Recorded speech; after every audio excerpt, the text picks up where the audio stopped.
Hey, listener, this is just a heads up that we actually, for our patrons, had already done our first impressions on Doron Dororon, so we are releasing it out in the wild for everyone. Please excuse us if we sound very different. That came out about 5 months ago, so we've changed microphones, audio setup, and levels of life enjoyment.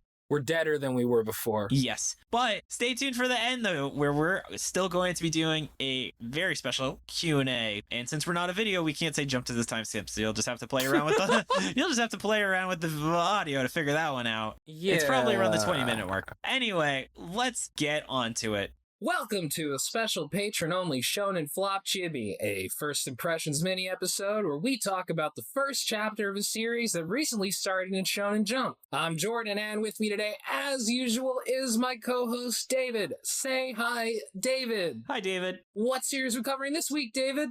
Well, hi, David. More like, hi, I'm Doron. That's a Dungeons and Daddies reference for the... I don't even know what the overlap between patrons and people that listen to it. Not a good bit. Move on. Fuck you. It's great. If you listen to Dungeons and Daddies like I told you to. Listener, if you want to get that joke and for it to be funny to you, you should listen to like 50 hours of a completely different podcast. It's literally the best D&D podcast ever made, I'm just saying. Anyway. They're not paying us, David. Why are you giving them shout-outs, all right? Like, if they want to sponsor us, sure, whatever. I'll talk about Dungeons and Daddies. They ain't giving me any goddamn money. Because we don't have a segment in our normal podcast where we say, hey, you should check out this unrelated thing that likewise they don't pay us to mention anything. I'll go yell at Dan and say, Disney's not paying us. Why did you say watch The Mandalorian instead of fucking reading Barrage? As everybody knows, we are paid directly by Fujimoto to talk about Chainsaw Man. That is true. Jordan, I feel like there's that like old Kanye West meme where it's like, would you suck Kanye West's dick for $10 million? And someone was like, what's the catch? And it would be like the same meme. Would you suck Fujimoto's dick for $10 million? Yeah, what is the catch there? Exactly. Fucking that levitation video he put out.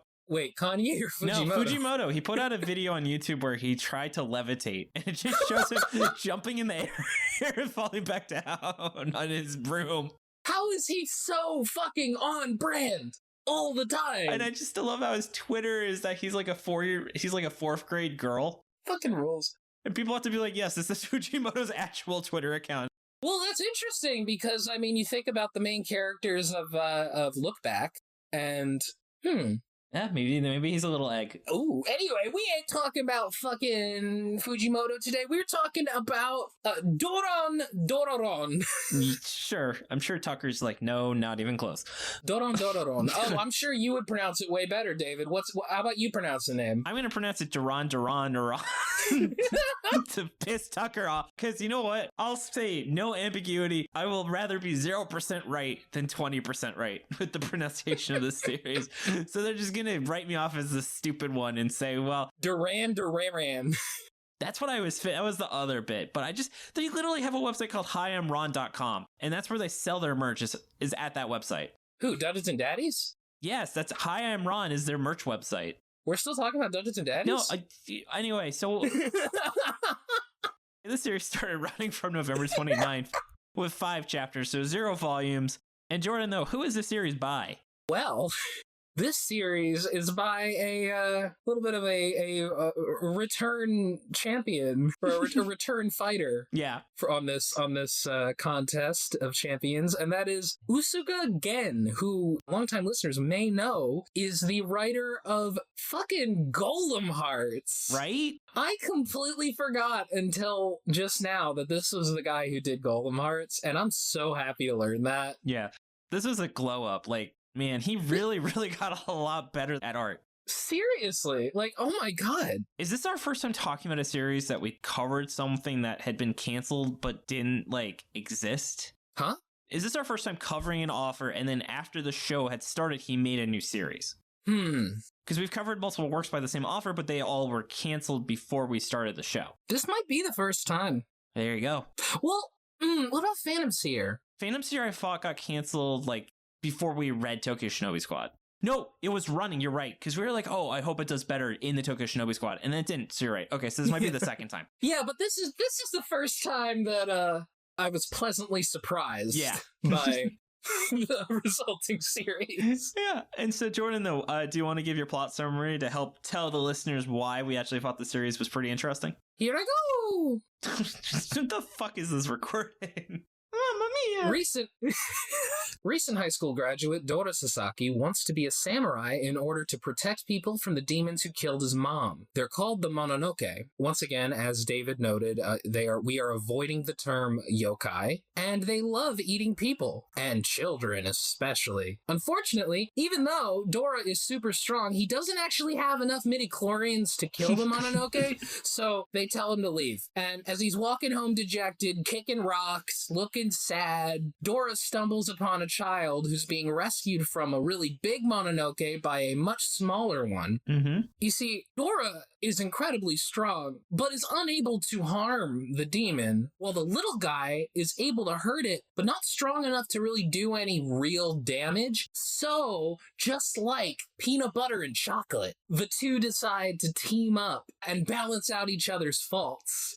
The faults in our stars. At that point, the Mononoke winds up on a children's playground, and the small bean Mononoke transforms into a sword, which Dora uses to cut the evil Mononoke in half. Then the little guy reveals that his name is Kusanagi, which is, of course, as we all know, say it with me, a reference to Japanese mythology. Whoa. Thank you. And Dora buys him barbecue as the two agree to team up. Meanwhile, a samurai examines the wreckage left behind from their fight and really wants to know what the fuck just happened. She just has absolutely no fucking clue. Jordan, that's a good way of summarizing it. Yeah, I really do wonder if there's like an editorial reason why they won't call yokai, because there's Aishiyamon, which explicitly calls them yokai, so I wonder if that was on purpose. I feel like to a lot of people, it might just be that the term yokai is a little played out. That's true, but then why didn't they stop Aishiyamon from using the term yokai? Well, I don't know if they're stopping it. I think it might be a choice where the individual author is like, do I really want to call him yokai again? Or should I make up like a cool name? And then I think the Ayashiman guy was just like, nah, I want to call him yokai. Yeah. Whereas this guy was like, nah, I want to do Mononoke because I like Studio Ghibli. Yeah, I wonder if, because Aishiyamon guy used to work for Fujimoto, and Fujimoto like, that's fucking stupid, call him yokai. Now, excuse me, I'm going to go learn to levitate. Fujimoto is responsible for every strange thing that happens in manga. Yeah. He actually told the guy who made PPPPPP that he should go with that name. Maybe there were 7 P's and he's like, drop the last P. No, I think Fujimoto told him that and then just laughs about it with other people. Like, he just totally gave him bad information because he's like, yeah, look at that guy. I hope he has a group chat with the dude from Don to Don yeah. And his 2 main assistants that have been successful. It's gonna have like a weird name where I can imagine it's like they pretend to be like old ladies and they think this is like a customer support hotline. So it's like I don't know, like what the Japanese equivalent would be like Walmart sales support. Fuck, I'm gonna have to think about this. This is a fun topic to think about. So, though, I think in our fun topic to think about, though. So, Jordan, what were your first impressions on this? I can definitely tell you have a positive vibe just from talking with you so far. I feel like after we finished it, we both had kind of the same reaction, which was, I liked that. Yeah, this was a fun read. I don't think I would be like, oh, I gotta recommend this to people, but it was inoffensive, and I can't understate how much of an improvement from Golem Hearts this is. Yeah. I don't think it was just inoffensive. I do think it was, like, legitimately pretty good. It wasn't mind-blowing. Like, it wasn't, like, the first chapter of Chainsaw Man. But I was into it, man. After I finished it, I was like, man, that was like, a good way to spend, like, a half hour. Yeah, I think it was a good change of pace versus Philosophy School, which was complete dog shit. And Neru, I wouldn't say it's as good as, like, Don Don's first chapter, but I really like Dora. I really like his mom, and I love how the first scene in the manga is actually Dora at his mother's grave, and the first thing I noticed was that Dora says, I graduated high school, which shocks me because it's like, holy shit, you can actually graduate from high school? 90% of the manga that I read involves them in high school, so it's so surprising to be like, oh wow, this guy's just out of it. Yeah, and then so this author really likes having wholesome parents, because that mom was really nice, just like the dad in Golem Hearts, which is still probably the nicest dad we've ever read in manga, besides maybe the Samurai 8 dad. This guy's the only Shonen Jump author who has a positive relationship with both of his parents. I don't know, the guy who made Cop and Dolphin might. No, I think that he had a really bad relationship with his biological parents. That's actually one of my favorite things about Ant-Man is that they make the stepdad like as like a really nice, caring guy. And I really appreciated that trope. I know we intentionally were going to have nice stepdad as a trope in that comic we were working on. Or what's his face? Fucking Bob from Stranger Things. Though the best mom is still, of course, what's his name? Steve. Steve's still the best mom in that show. Oh, yeah, from Stranger Things. Yeah, absolutely. Yeah, you're right. But I mean, it's not fair when you have fucking one of the hobbits as your dad. Of course, they're going to be nice. I don't know. I don't know. I feel like Bilbo kind of get him on a bad day. You wind up with like a real terror right there. Anyway, but yeah, so I enjoyed it. I think this series, though, actually not so much feels like fixed Golem Hearts, but it feels like fixed Bone Collection, where it's the same idea where it's in Tokyo, people dealing with yokai, people just wanting to get involved, where it's definitely a lighter tone. I mean, there's eating children in the first chapter, but just by the art style and just how it feels structured. It's goofy. Yeah, it definitely doesn't feel like it's going to get very intense or stressful like other series. I don't know. I feel like it will, like, it'll escalate. Mm-hmm. I do like the tone. There's, like, the rise of this trope, and we saw it in Ayashimon, of a character who's just, like, really fucking strong, but just has nothing to do. I mean, yeah, Ayashimon in this series, if you there's a way to describe Ayashimon that sounds like it's exactly the same plot as this manga. Yeah. And that's the problem. Oh, also something I wanted to say. In like the first couple pages, Dora mentions a samurai exam. And I got super worried, David. I got real fucking worried. Like, no, stay away from the exam arc. But it turns out they got the whole exam over in like one page because it was a blood test. He failed the blood test. Get out. Bullet dodged. What if this is like Retro and the entire thing is in metaphor for how eugenics is bad? I'd support it, you know? Yeah, maybe this is set in the Gattaca universe. That's a good movie. I should put that for movie night. Yeah, hey, this guy could team up with MASH. I do think that this chapter really took its time, and it's one of those chapters where I think you could have cut 10, 15 pages and he wouldn't have lost much, just because while I'm reading all this, I'm kind of like, what is the point of all of this? I never felt like it was too long. Which parts really made you feel that way? I don't know. It's not like there was like scenes to cut. I feel like there was like a page that he could have just not. He didn't need to over explain it as much. He didn't need to show the Tengu situation for so long. And yeah, it's hard to like distill. Maybe I'd need to read it again to really say my thoughts. But the entire time reading it, I just kind of felt like I was waiting for the plot in the first chapter to start and me really get an idea of what's going on. Like while you're reading it, like he's going to have a solution around getting around this issue. But then it's just kind of making you have to wait page after page for what the solution is of how he'll fight yokai, even though he can't legally do it. Yeah. It's like the last 10 pages when he actually meets Kusanagi. And so I just really would have liked that to have been shifted, maybe had another 10 pages past that. So it wasn't quite so near literally the end of it for me to say, what is the series' long-term plan going to be? I kind of agree with that. I will say, like, the mom was kind of a change of pace because it's like, usually when you read this stuff and a character's like, hey, mom, I want to be like a super strong fighter guy, the typical response is, oh, kid, don't do that. No, please, I'll be worried about you. But his mom's just like, yeah, that'd be great for you, man. You're always getting into fights and causing, like, damage to people. Yeah, whatever, shit. This will fit you perfectly. Yeah. It's like when you're like, you have like a kid that's like not meant for college and they say they want to like go to trade school and you're like, yeah, that's a great idea. You didn't need a 4-year degree anyway. Yeah, go be an electrician. This is like a specific mom who understands her specific son mm-hmm. and understands what he's good at and where he would be the best. And it also shows that she trusts him on some level not to get himself killed. It was like a relatively small thing, but it was like a really interesting dynamic that you don't see a lot. Like in My Hero Academia, you know, like Deku's mom supports him, but while she's doing this, she's doing it because she knows in her head, or she thinks in her head, oh, well, he's never going to be a superhero because he doesn't have superpowers. Yeah. Dora's mom knows, no, he's super fucking strong. This is not like a joke that he's saying. I legitimately think this is a good idea. Yeah, exactly. But yeah, I mean, that's really all I had to say. I think the series has potential. I hope it stays interesting. It has a lot of parts that aren't super unique, but, you know, it's one of those things where it's fine not being, like, we've had heroes that have no powers in a world of powers, and we've had yokai plots and stuff, but it's really, this is one of those things where if it's done well, I really won't have any issues with this series. And I like how it's like these two guys, you know, this one kid and his weird Pokemon, you know, his Dratini. They are the yin and yang, you know, they come together. Yeah, what do you think's going to happen next, David? Oh, man. Well, let me see, because I actually wrote my guesses down. unlike you. I forgot to come up with guesses. Oh, so. that's fun. So my first one is I think the main character's dad is a yokai.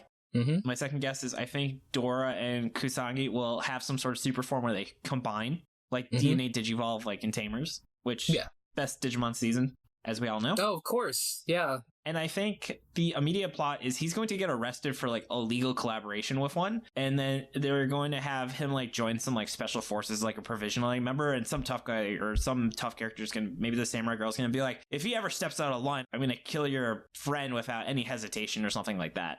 Okay. So my guesses are that Kusanagi's whole thing, we haven't really mentioned it.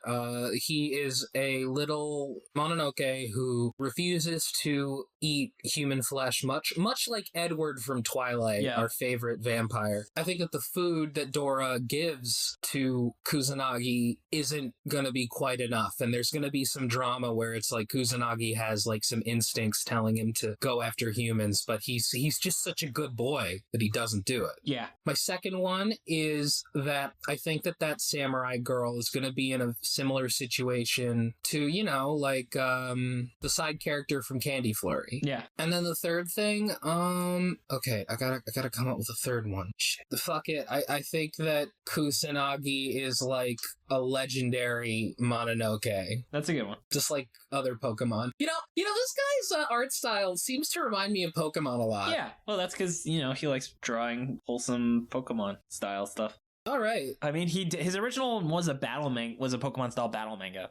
Oh, it was? I mean, Golem Hearts was you and your golem fighting people. That was like, Digimon, rather. Pokemon switched mixed with Zatch Bell. Yeah.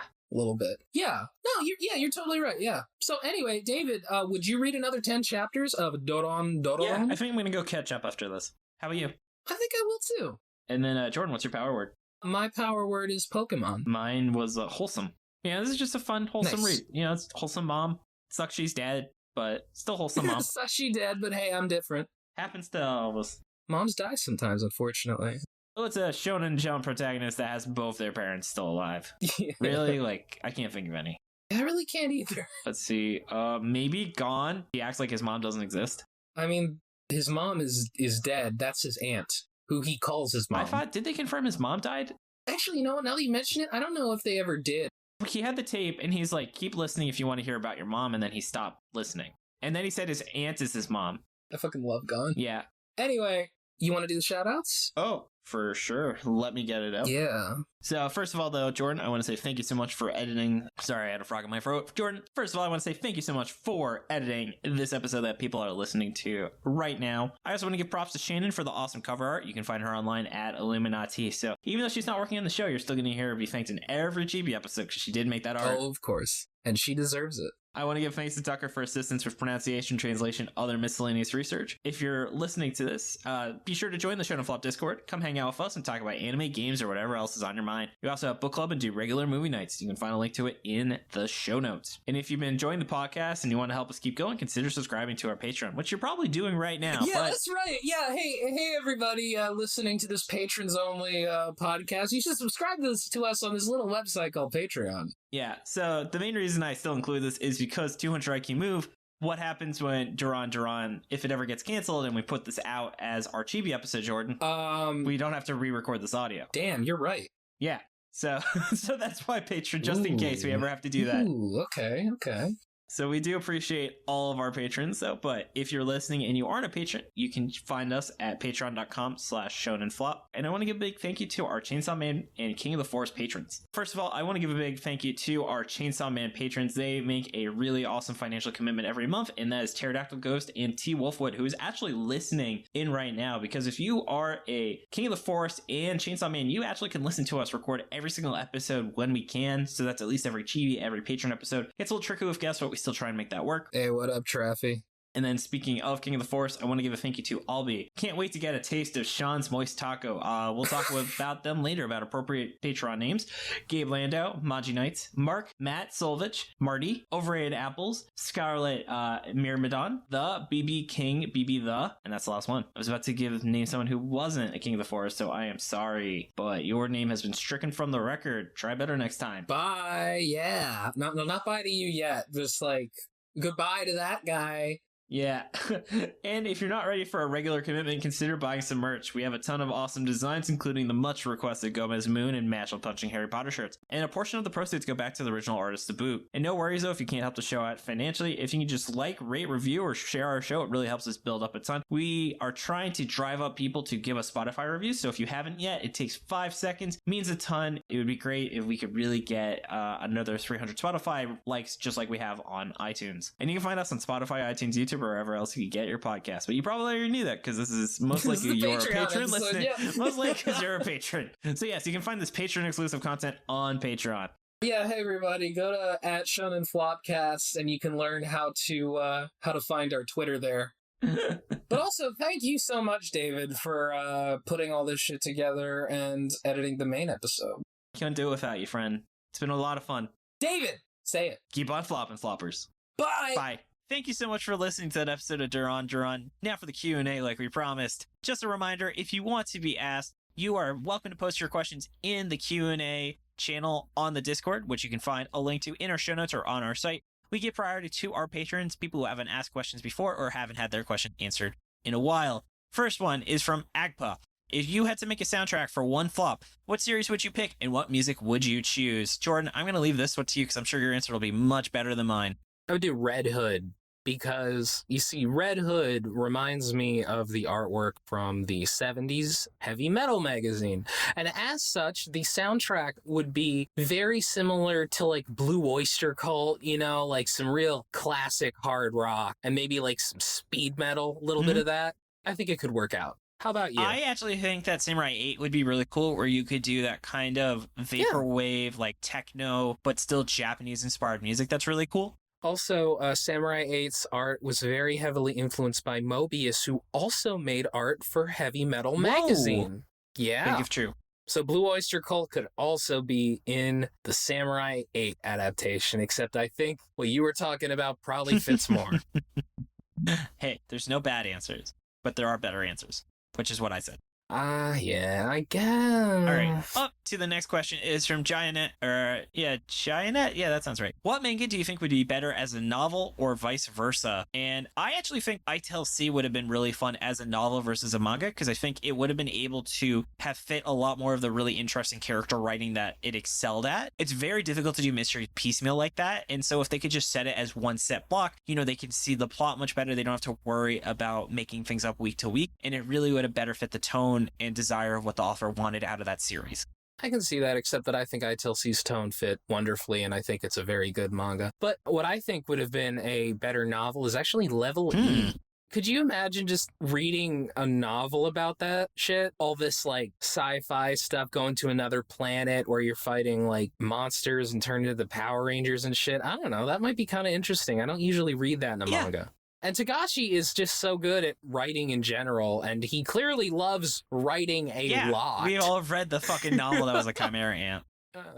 I also want to say, Dude Rocks pointed out that Stealth Symphony would have probably been better as a light novel given the author's origin, and I think that's a good point.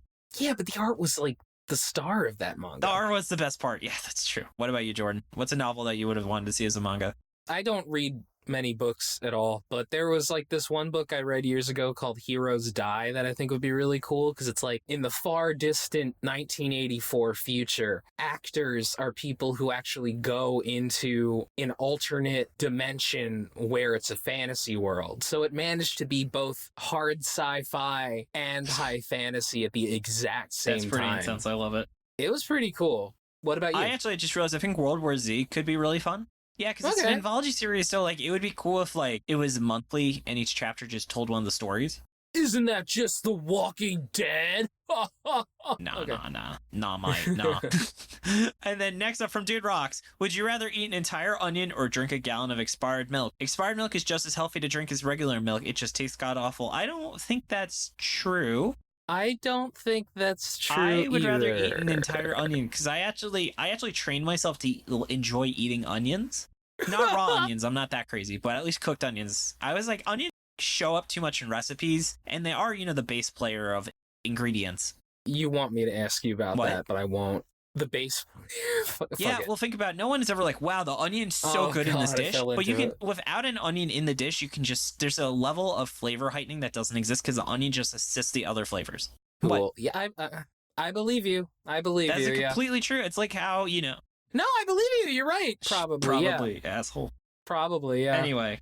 And yeah, I'm the same way. I have eaten onions before. It sucks. I don't like to do it, but like in a pinch, if I have to, if the fate of the world rests in the balance, I can do that. All right. Next up is from Joey Vodostan, who asks, who are your favorite and least favorite co-hosts? So, absolutely David. Fucking, I hate that guy. I refuse to answer this question on the grounds of the Fifth Amendment. Jordan, though, I figure why don't we talk about some of our favorite guests we've had, though we love all of our guests. So, Jordan, just without even doing some research or thinking, just top of the dome, what would you say are some of your favorite people you've had on the show? Trey, Hassan, Audrey, who I'm going to be on. I'm going to be on the Prime Cups podcast. I'm going to record that in a couple hours, actually. I watched Transformers Animated. It's pretty good. Also, Great Big Sword, who was the winner of Best Episode. Yes. I think in recent history, I absolutely love both Murphy Napier and Shuckmeister were fantastic guests. Oh, Shuckmeister was fantastic. I really liked Alyssa Salah. Oh, yeah. All of the comic creators were great, too, like Xander Cannon and Joey, where we had 3 people all from the same publisher, and we should ask them to sponsor our show. Yeah. Oh, Xander Cannon, that was so fucking cool. Didn't you ask him for, like, comic book advice, and he got back to you? Yeah, he did. It was, like, really cool. Masako X. Of course, yeah. We're just going to list off every single person we've had because... I mean, really, it's just we've never had a bad episode. Because we don't want to burn any bridges, and if we leave people off, then, like, that's going to be a problem. Alex Patak, Mother's Basement, just listing everybody. Most recent guest, Joseph. Tim that was great, yeah. But I think, though, we can just name every one of our guests. So, yeah. Let's not do that, and let's... And even, this has gone too long. All right. So next up is our final question from Weeaboobs. Ash, speaking of guests, what genre of manga do you guys need to jump into? I actually was thinking about this based on the Patreon poll in how we haven't really talked about any horror manga besides ghost stories. So I'm actually excited to... Which does not count. Just a spoiler for people who are interested. We are going to do a poll between 2 horror manga that Jordan really likes, Blood on the Tracks and... Yes, the one where someone asked Junji Ito, hey, what is the shark with legs supposed to represent? He said, sharks are scary, but you don't have to be worried about them if you're on land. Let's fix that. Oh, God. Fucking rules. Absolute Chad. Oh, love Junji Ito. I don't know if this is really considered a genre. I don't think it is, but shoujo? Yeah.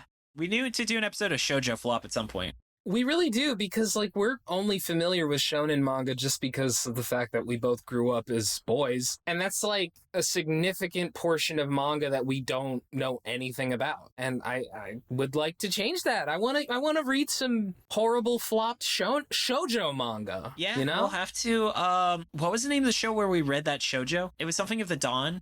Oh, was that was the one with the demons and there was the dragon, the ice dragon. Yeah, okay. Yona of the Dawn. So big shout out though to the Yona of the Dawn where we were on there and we read that manga. It was a ton of fun. So maybe we'll have to have them on to do an episode of Shoujo Flop. I'll hit them up actually. I still think that we should cover Sailor V. We could with them. There you go. Yeah. There you go.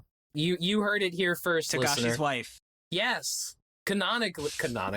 That's just Jordan calls a fact is canonical. Fact. That's canonical. And that's just a theory. A podcast theory.